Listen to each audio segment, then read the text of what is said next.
ये है analogue mixer. ठीक है, पहले इस पे काम होता था, इस पे 24 से ज़्यादा इंस्ट्रूमेंट्स रिकॉर्ड होती थी एट द सेम टाइम। अब इस पे आ गए हम, आप इधर बैठे हैं, आपको वाह पहले इस पे काम होता था 24 से ज़्यादा इंस्ट्रूमेंट्स इस पे, अब इस छोटे से कीबोर्ड पे काम होता है। वाह। तो ये हमारा म्यूजिक स्टूडियो, यहाँ पे हम सारी फिल्म्स का सारे बैकग्राउंड म्यूजिक सारे यहाँ पे करते हैं। तो पहले जब इस पे काम होता था तब तो इकट्ठी लाइव इंस्ट्रूमेंट्स होती थी, सारा कुछ होता था। अब इस पे आ गया VSTs यूज़ होती हैं, लूप्स यूज़ होते हैं। कहीं कहीं ऐसा होता है कि हमें लाइव इंस्ट्रूमेंट चाहिए होता है जो हमें अच्छा ऑडियो चाहिए होता है, वरना ज़्यादातर कंप्यूटर पे ही काम होता है। और आपको कितनी महारत हो गई है इनमें? मैं सर सीख रहा हूँ अभी। मैं साथ बैठा रहता हूँ और सीखता रहता हूँ और देखता रहता हूँ। One can not stop learning ever actually.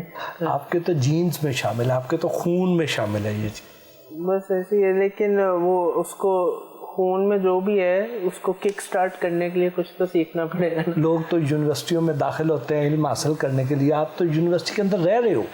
ऐसी यू आर सेल्फ स्टार्ट। नहीं, मैं बचपन से ही इसी तरह हमारे घर के अंदर म्यूजिक डायरेक्टर्स आते थे, गाने की शेप बनती थी, उसका म्यूजिक तैयार होता था और लिरिक्स तैयार होते थे, वो सारा कुछ मेरे सामने हुआ। तो ये ब्लेसिंग होती है अल्लाह ताला की, जो उन्होंने आपके अंदर वो सलाहियत रखी है, तो थैंक गॉड कि इसके अंदर है। रुखसाना नूर साहबा की वफ़ात के बाद आपको माँ का रोल भी निभाना पड़ा, बाप का रोल भी निभाना पड़ा, तो शाज़िल के साथ इन दोनों रोल्स को कैसे जस्टिफाई करते हैं? देखें, अगर मैं सच बोलूं तो यही है कि माँ के रोल की बजाय मुझे बेटे का रोल निभाना पड़ा और माँ ये बन गई और वो यूँ माँ बन गई कि इसकी तरफ जो शेक हैंड किया वो साइमा ने किया। साइमा ने बहुत ज़्यादा फील किया कि ये छोटे बच्चे और माँ से महरूम हो गए हैं, तो वो बड़ी तेज़ी से कन्वर्ट हुई इसकी तरफ।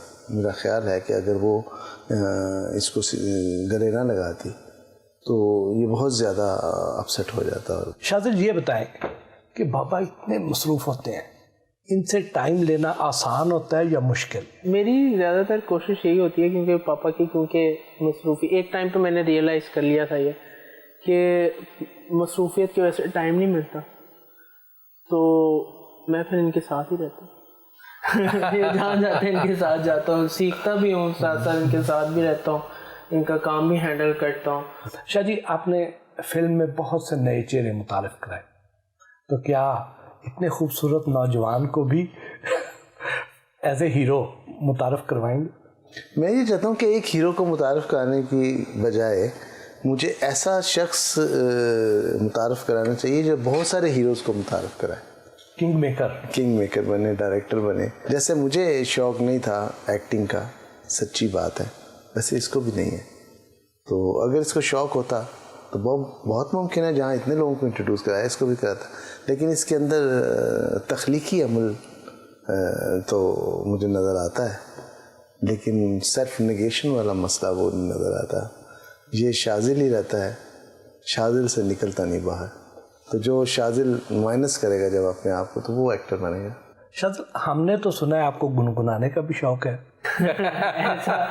ऐसा कुछ भी नहीं है, गुनगुनाने का शौक़ नहीं है। एक टाइम पे गिटार भी जाता था स्कूल में, एज अ हॉबी शुरू हुआ, तो थोड़ी देर बजाया। बस म्यूज़िक से बचपन से काफ़ी लगाव था, क्योंकि बचपन से देखता आ रहा था कि वो म्यूजिशियंस आते थे, वो हारमोनियम्स लाते थे, गिटार्स लाते थे, तबला लाते थे। मैं बड़ा फैसिनेट होता था देख के कि एक तार को हिलाने से किस तरह के डिफरेंट साउंड्स आते हैं।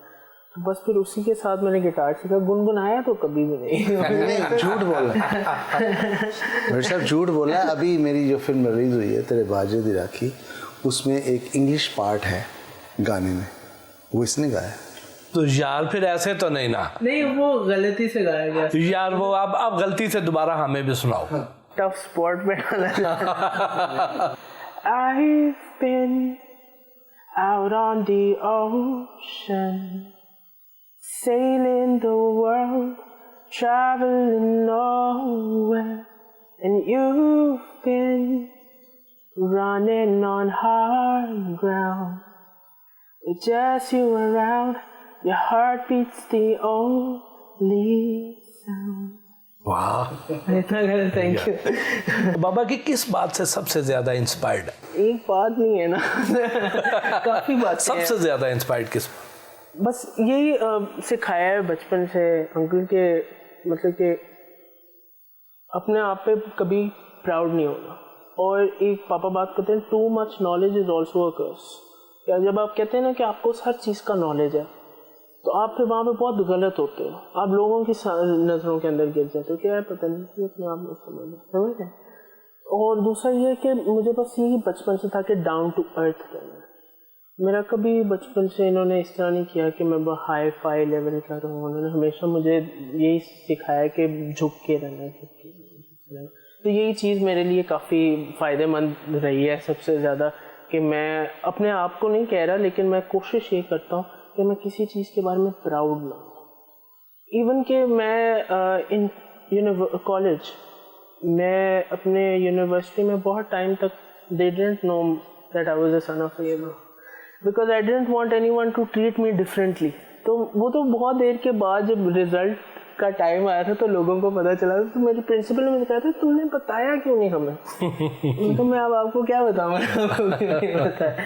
तो मेरा बचपन से यही था that I am a very shy and a very mellow person. तो ये मैंने डैड से सीखा, पापा से। बाबा किस बात पे ज्यादा गुस्सा आता है? ज्यादा सोने पे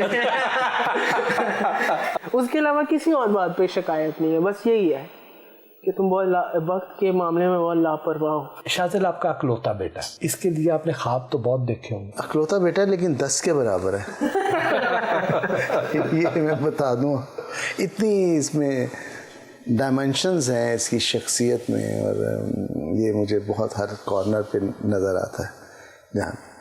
और ख्वाब जो देखे हैं वो यही देखे हैं कि जो मोहब्बत मेरे दिल में बसी है पाकिस्तान फिल्म इंडस्ट्री के लिए, जिस मोहब्बत को मैं लेके आगे बढ़ रहा हूँ, मेरी लेगेसी उसको कैरी करे।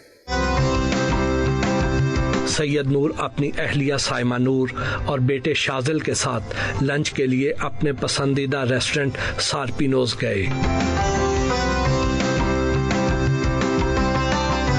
आपने रीमा, मीरा, रेशम और सना जैसी एक से एक बढ़कर एक्ट्रेस के साथ काम किया, लेकिन जब से आपकी फिल्मों की मुस्तकिल हीरोइन साइमा जी बन गई, उसके बाद से बाकी सब हीरोइंस को आपने नाराज कर दिया। वो नाराज़ हुई, मैंने तो नहीं किया। मेरे जो रोल्स हैं फिल्म में जो साइमा ने किए हैं, मुझे कोई बताए कि उन रोल्स को कोई और कर सकता था? नहीं कर सकता था। और मैंने कभी भी ये नहीं किया कि हम फैमिली हैं और इसलिए मैंने उनको, वो हमें ऑब्लाइज करती हैं आके फिल्म में जो काम करती हैं जिस तरह, तो ये फजूल एक्ट्रेसेस की ये मुझ पे बहुत आन है।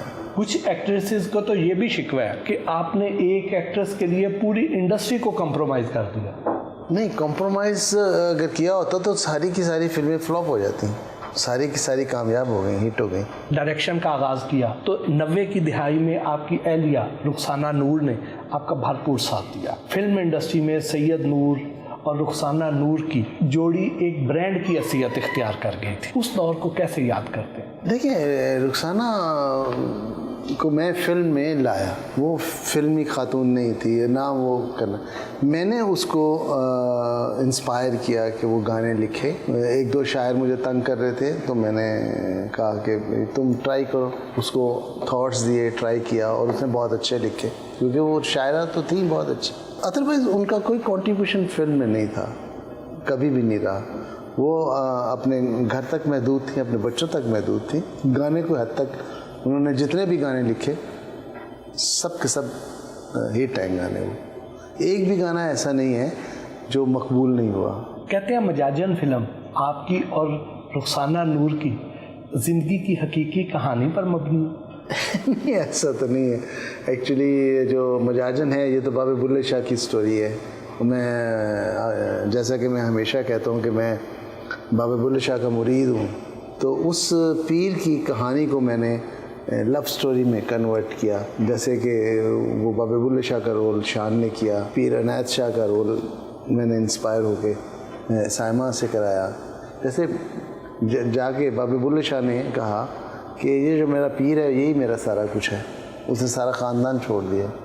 इसी तरह मेरे फिल्म का हीरो जो मैरिड है वो जाके एक ऐसी खातून, गाने बजाने वाली खातून की मोहब्बत में गिरफ़्तार हो जाता है और यही कहता है कि यही सारा कुछ है। तो उसको वो जस्टिफाई करता है अपने इश्क से। एक सिचुएशन ऑलमोस्ट कंप्लीट मैंने रखी जिसमें बाबा बुल्ले शाह को के हवाले से उनके वालिद को किसी ने जाके कहा कि वही पीर इनायत शाह के घर के बाहर वो औरतों के कपड़े पहन के घुंघरू बांध के नाच रहा है। तो वो बड़े गुस्से में उठे कि इसने पीरों का नाम बदनाम कर दिया इस बुल्ले ने, आज मैं इसको जान से मार दूंगा। और वो आते हैं और जब उसको देखते हैं नाचते हुए बुल्ले शाह को, तो वो कहते हैं ये तो कुछ और ही कैफियत है, उसको छोड़ के चले जाते हैं। ये सेम सिचुएशन मैंने रखी। ईशान जो है वो उस गाने बजाने वाली के इश्क में जो वो नाचती गाती है, कहता मैं नाचना चाहता हूँ तुम्हारे इश्क में। तो वैसे घुंघरू बांध के वो नाचता है। वैसे ही उसके बाप को इत्तला मिलती है तो उसको मारने के लिए आता है। जब खिड़की खोल के देखता है तो जिस कैफियत में वो नाच रहा होता है उस खातून के सामने, उस इश्क के सामने, तो वो कहता है कि नहीं ये कुछ और है। तो वो सारी इंस्पिरेशन, कहने का मेरा मतलब ये है कि वो बाबा बुल्ले शाह की लाइफ से और उनके इश्क से मैंने मुतासिर होकर, वो वैसी तो नहीं मतलब मुतासिर होकर मैंने लिखी। आप तो